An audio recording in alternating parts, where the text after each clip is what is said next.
Have you ever walked into a room and felt like something about the atmosphere shifted, but couldn't quite put your finger on why? Maybe someone stepped back just a little. Maybe the hug wasn't as warm. These aren't always about words or tone. Sometimes it's about something more subtle, how we carry ourselves, and in particular, how we take care of our personal hygiene. As we age, the routines we once did without thinking, brushing our hair, trimming our nails, changing into fresh clothes daily, can start to feel burdensome. Our energy isn't what it used to be. We might think, what's the point? I'm not going anywhere special today. But here's what most people won't tell you out loud. The way we care for ourselves affects the way others feel around us. And more importantly, it shapes how we feel about ourselves. We all want to be treated with dignity, but dignity begins with how we treat ourselves. Personal hygiene isn't vanity, it's presence.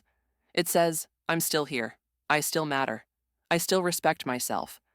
And when people sense that energy from you, they mirror it back. A clean shirt, brushed hair, even a little lotion or a spritz of cologne. It doesn't have to be fancy. It just has to say, I'm showing up for myself today. Let's be honest, nobody likes to talk about body odor, dirty fingernails, or stained clothes. Family and friends may notice but rarely speak up. Not because they don't care, but because they do, and they don't want to hurt your feelings. So instead of speaking, they adjust. Shorter visits, fewer hugs, more distance. And slowly, subtly, we feel the loneliness creep in. Real life example, take Mrs. Evelyn, a vibrant woman in her 70s who used to be the life of every party. After a knee surgery, she started skipping showers, staying in pajamas all day, and wearing the same cardigan for a week. She told herself it was just for comfort, but her grandkids started visiting less. Her best friend stopped dropping by unexpectedly. One day she looked in the mirror and realized it wasn't just about smell or clothes, it was about spirit. So she made small changes. Morning showers again, a new set of soft cotton tops, and a little lip color. Within weeks, the warmth returned. People noticed. But more importantly, Evelyn noticed herself again. It's never too late to press reset. You don't need a full makeover. You just need to send a clear signal. I haven't given up. Because when you treat yourself with care, you remind the world how to treat you. And here's something powerful. Good hygiene doesn't just change how others respond to you, it lifts your own mood. Studies have shown that regular grooming habits can boost confidence, reduce depressive symptoms, and even improve sleep. Why?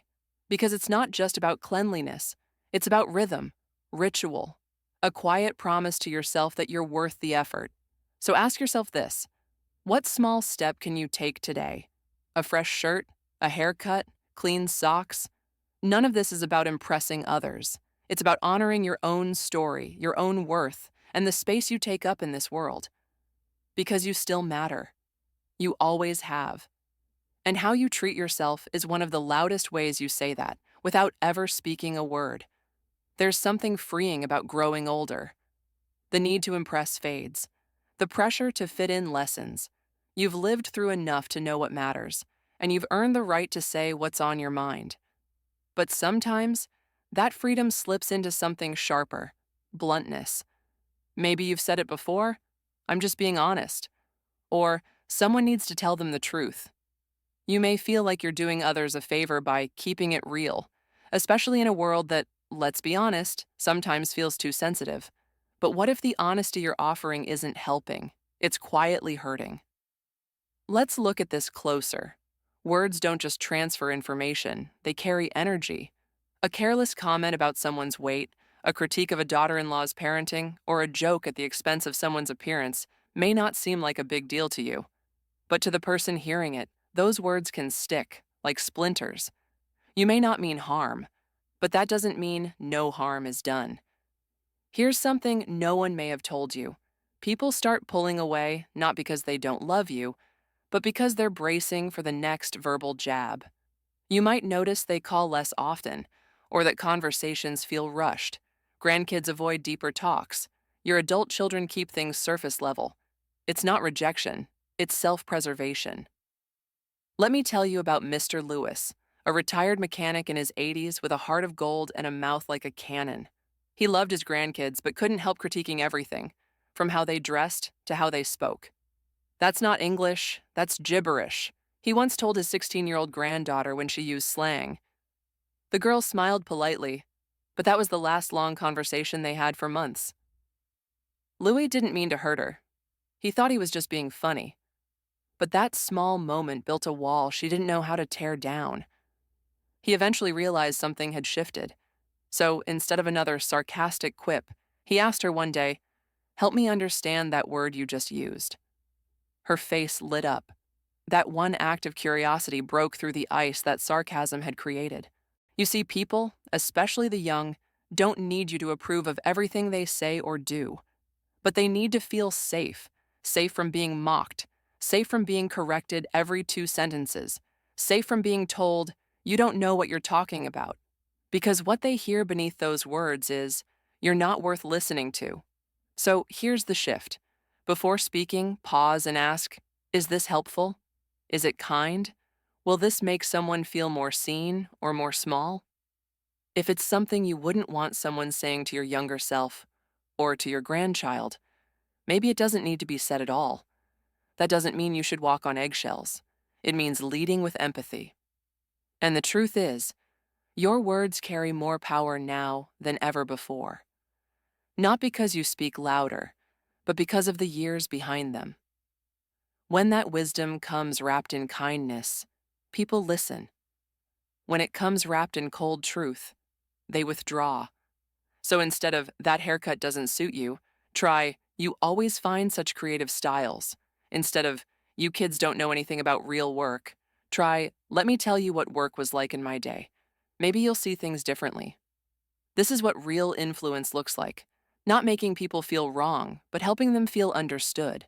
And guess what? When people feel safe around you, they come closer. They share more. They ask for advice not because you push it, but because your presence makes them feel strong, not small. At the end of the day, you don't need to be the loudest voice in the room to be heard. You just need to be the voice that speaks with warmth, even when speaking truth, especially then. So before your next conversation, ask yourself not, "What do I want to say?" but "What do I want this person to feel when I say it?" The difference between honesty and harmony might just be a moment of thoughtful silence. And that silence, sometimes it says more than words ever could. There's comfort in routine. You wake up, reach for the same shirt, the same pants, the same pair of shoes. They're familiar. They fit your body, or at least they used to. Maybe they don't sit quite right anymore, or the fabric's thinned, or the colors have faded to a shade you no longer even recognize. But still, they're comfortable, and that should be enough, right? Well, not quite. The way we dress isn't just about fabric and buttons. It's about presence, identity. It's about saying to the world, "I'm still here and I'm still me." But here's what can happen. Quietly, almost invisibly. Over time, the clothes we wear stop reflecting the person we are now and start reflecting someone we used to be. Pants hang too loose. Shirts squeeze a little too tight. The colors no longer match our changing skin tone, and the styles belong to a decade we've long since outgrown. And maybe no one says anything, no one dares, but they notice. It's not that people expect you to look like a movie star. It's not about expensive brands or trendy patterns. It's about something much simpler. Whether your appearance reflects care, care for yourself, care for how you move through the world, and care for how others experience your presence. I once met a gentleman named Harold. He was 82, still sharp, still witty, but his clothes told another story. Pants held up by a fraying belt, shirts with buttons missing, shoes long past their prime. When someone finally asked him why he never updated his wardrobe, he simply said, "I don't see the point anymore." That sentence stayed with me, because it wasn't about clothes, it was about how he saw himself. So let's gently ask, what point are we missing? When we put effort into how we dress, we're not dressing for others. We're dressing to remind ourselves that we are still alive, still worth the effort, still engaged with the moment. Clothes that fit well say, "I haven't given up." A fresh, well-chosen outfit tells your children, your neighbors, even strangers in the market, "I still see myself as someone worth showing up for." There's a subtle shift that happens when you wear something that truly fits. Not just your body, but your spirit. Your shoulders pull back. You walk taller. Conversations feel warmer. And people respond with admiration, even if they never say a word. Now, I'm not saying you have to throw out every piece of clothing you own. I'm saying take inventory. What clothes still serve you? What feels outdated not just in fashion, but in who you are now? And what would it look like to pick one new item that reflects the person you are today, not the one you were 20 years ago? A cozy cardigan in a color that brings out your eyes, a shirt with fabric that breathes, that moves with you, shoes that say, I walk with purpose, even if that purpose is simply heading to the local cafe. And if you're thinking, but I'm not going anywhere, let me remind you, you are the destination. Even if it's just sitting by the window reading a book, even if no one else will see you that day, you will see yourself. And that matters. When you dress with dignity, you don't just shift how others see you, you shift how you see yourself. You claim space. You step back into ownership of your presence. And that confidence? It's contagious. Younger people notice. They might not say it outright, but they see you walking through the grocery store in clothes that say, I still care, and something lights up inside them. They think, that's how I want to age. That's the kind of elder I want to become. Because dignity isn't loud. It's subtle. It's sewn into the seams of how you dress, how you carry your body, and how you remind the world, without ever raising your voice, that you still matter. And if you need a place to start, just one piece, one fresh shirt, one pair of pants that truly fits, one color that lifts your mood. Try it on, not just for your body, but for your soul. You are not the person you were 10 years ago, and that's beautiful. So why dress like the past is still holding the pen? Let the present take the lead. Let your wardrobe catch up with the vibrant, resilient, wiser version of you that still walks this earth with stories to tell. We all have stories to tell. Especially as we grow older, we carry decades of experience, lessons hard won, memories deeply etched, and truths that feel too important not to share. But somewhere along the way, in our desire to pass that wisdom on, we sometimes forget one simple truth. The most powerful voice in a conversation isn't always the one that speaks the most. It's the one that knows when not to speak. Have you ever noticed how often you jump in when someone else is talking? Maybe a friend starts telling a story, and before they finish the second sentence, you're already adding your own version. Or your grandchild brings up a struggle they're facing, and you find yourself offering advice before they even finish the question. You mean, well, of course. You're trying to help. You want to make sure they don't make the same mistakes. You want them to feel seen. But ironically, in trying to make them feel understood, you may unintentionally make them feel invisible. I once heard someone say, listening is not waiting for your turn to talk. And that stuck with me. Because too often, that's what we're doing. Waiting for the moment we can jump in. Not because we're selfish, but because we're eager, because we care, because we think what we have to say will help. But here's the part we miss. Sometimes people don't want solutions. They want space. They want to be heard, fully, without interruption, without being redirected. They want their words to land before they're met with response. Take Susan, for example, a thoughtful woman in her late 60s who loved sharing stories from her youth. The trouble was, she didn't just share, she took over. In group settings, she dominated. When someone mentioned a minor issue, she'd spend 15 minutes telling how she once handled it better. Her friends started drifting. Lunches got shorter, calls less frequent.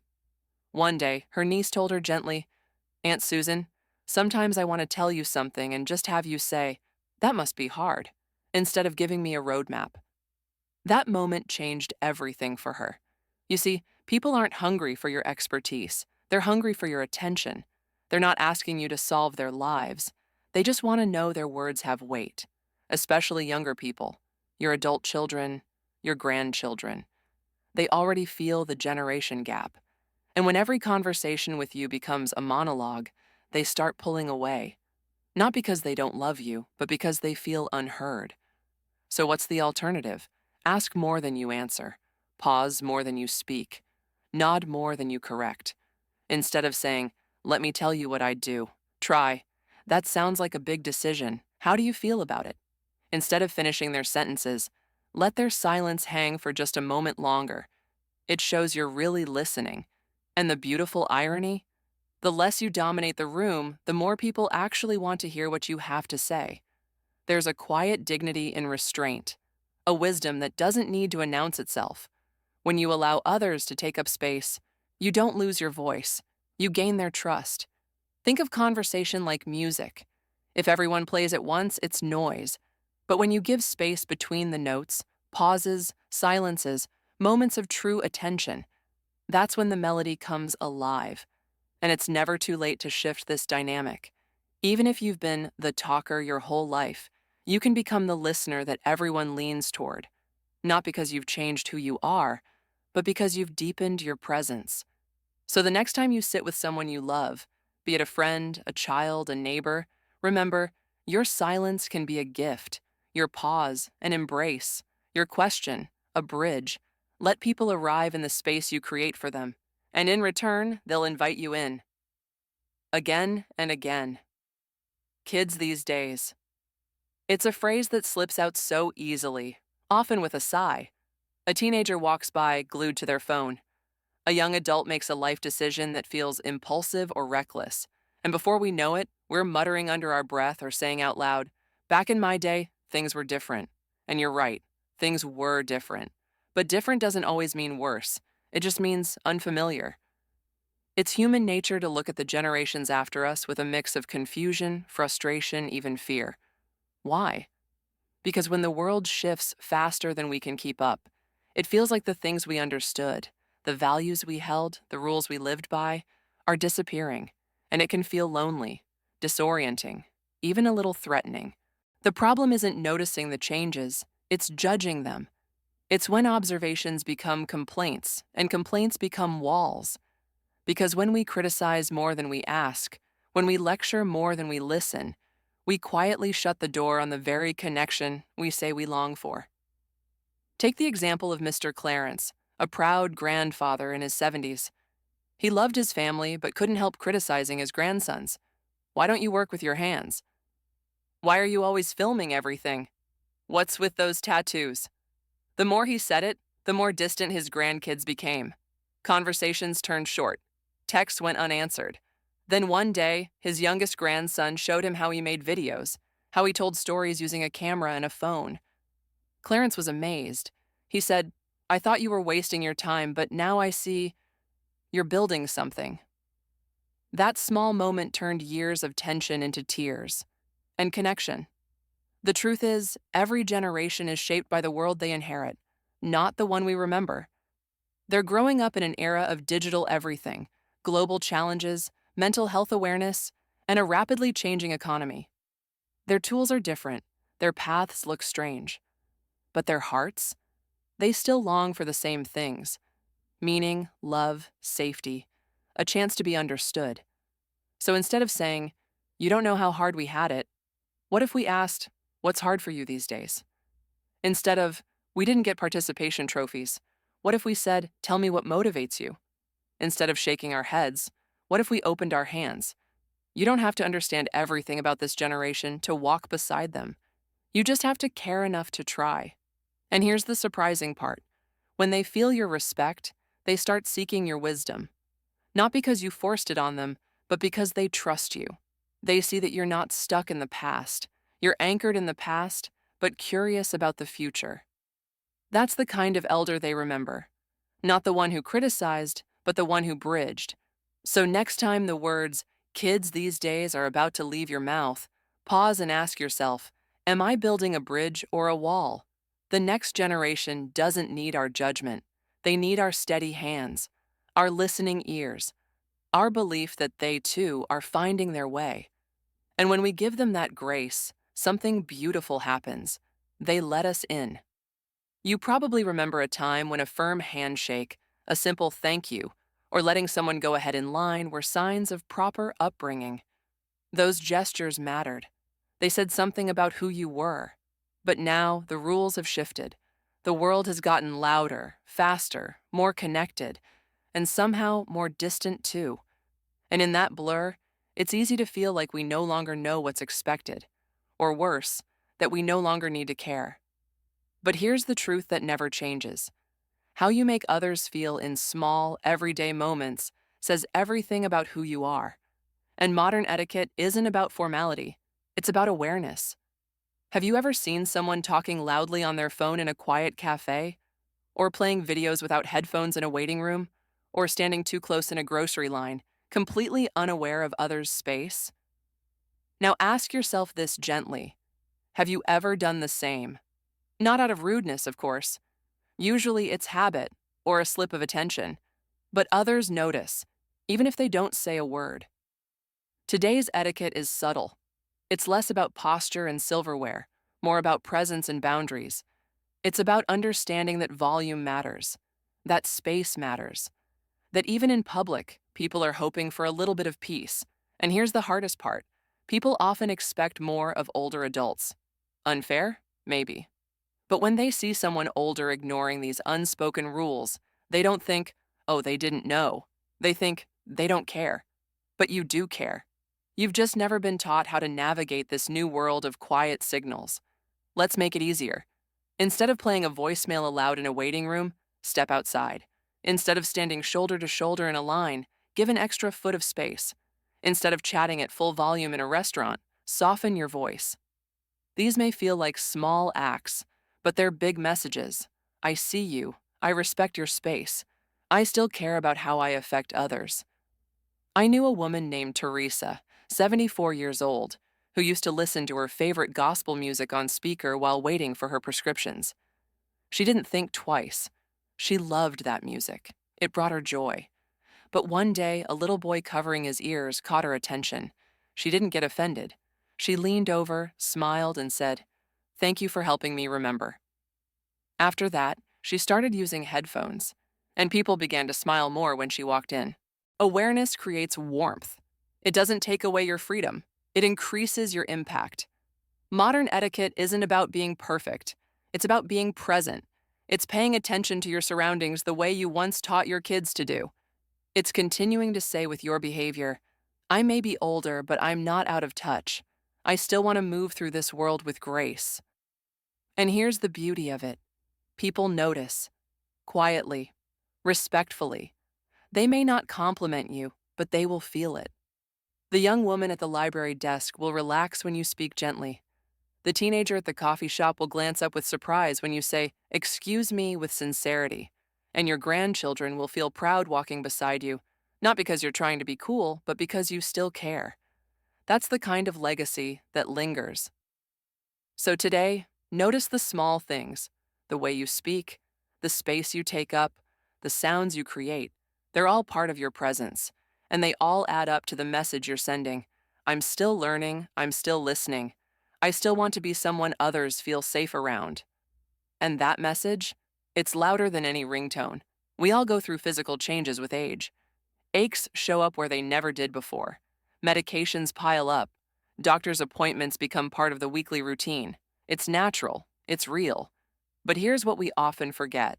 While talking about your health may feel like sharing, it can sometimes sound like overshadowing. You're at a family dinner, and someone asks how you're doing. Before you know it, you're 15 minutes into describing your knee surgery, your blood pressure readings, and your upcoming tests. Again and again. People care. They want to know. But they also want to feel like they're talking to you, not reading your medical chart. Oversharing medical issues, when it becomes the default topic, can slowly drain the room of energy, especially for the younger generation who might not know how to respond. They want to connect with your spirit, your stories, your laughter, not just your symptoms. That doesn't mean you should hide your struggles. It means bringing balance. Talk about your pain, yes, but also talk about that beautiful sunset you saw yesterday. Share your challenges, but also share your dreams, your sense of humor, your gratitude for small things. Because you are more than your diagnosis. Much more. We all have principles that shaped us, lessons passed down, hard truths earned through time. But sometimes, beliefs that once grounded us can quietly turn into walls that keep others out. You may catch yourself thinking, that's just the way it is, or this new stuff is nonsense. And you might feel strong in that. But strength that refuses to bend can eventually break the very relationships we cherish. You don't have to agree with everything the world is doing. But if you want to be part of it, you do have to stay open. Curiosity is not surrender, it's strength. When your grandchild talks about mental health, gender identity, or career paths that didn't exist 30 years ago, pause. Listen. Ask questions. You don't have to change your convictions to show compassion. Openness doesn't mean abandoning who you are. It means refusing to let fear of change harden your heart. With age comes caution. We move more slowly. We scan our surroundings carefully. And sometimes, without realizing it, we start taking up more space than we intend. Blocking grocery aisles, drifting while walking in groups, stopping suddenly in doorways. It's not on purpose. But to those around us, it feels like friction. No one says anything, but they adjust. They walk around. They sigh quietly. And over time, you might feel them distancing without understanding why. This isn't about rushing. It's about mindfulness. Be present. Move with awareness. Offer space the way you'd like it offered to you. That quiet grace speaks volumes. A good sense of humor is one of life's treasures. But not all jokes age well. Some were built on old stereotypes, outdated roles, or just teasing someone's appearance or choices. What used to get a laugh might now create tension, or worse, hurt. The world has shifted. People are more aware of how words can wound, even when unintended. And younger folks, they may smile politely, but they also remember. They might stop bringing friends around, stop sharing openly, all because one joke landed the wrong way. You can still be funny. You should be funny. But be thoughtful. Humor that uplifts is timeless. Humor that punches down pushes people away. Getting older means accepting help when needed. That's healthy. But constantly asking for help when you don't really need it can quietly wear people out. It's not always laziness. Sometimes it's fear of failing, of appearing weak, of not understanding something new. But here's the secret. People admire effort more than perfection. Carry your own bag even if slowly. Try the new phone settings yourself. Ask for help only when you've tried first. It's empowering, and it shows others that you're still engaged, still in it. Not because you're trying to prove something, but because you believe in yourself. After a lifetime of experiences, it's easy to believe you've earned the right to be right. But if being right becomes more important than being kind, you'll slowly lose the conversations that matter most. Correcting stories, dismissing opinions, ending discussions with, "Trust me, I know." People stop challenging you, not because they agree, but because they're tired. True wisdom isn't loud. It invites, it asks, it listens. Try saying, "That's interesting. I hadn't thought of it that way." Or, "Tell me more about how you see it." Being respected doesn't come from having all the answers. It comes from creating space for others to bring theirs. Growing older is not a problem to be solved. It's a privilege to be honored. The habits we've explored here, while uncomfortable to face, are not signs of failure. They are simply signs that we're still learning, still becoming, still refining the presence we offer to the world. And that's the most beautiful part. You're not done growing. You're not done surprising people. You're not done shaping how others feel in your presence. It's not about perfection. It's about awareness, intention, small shifts that create big impact. You don't need to reinvent yourself. You just need to reconnect with the best parts of who you've always been and let those parts shine through again.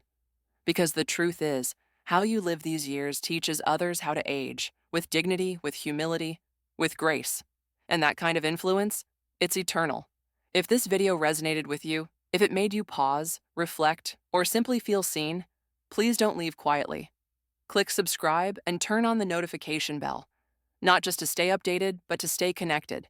Connected to honest conversations, to reminders that you're not alone, to the quiet courage it takes to grow, even in the later chapters of life.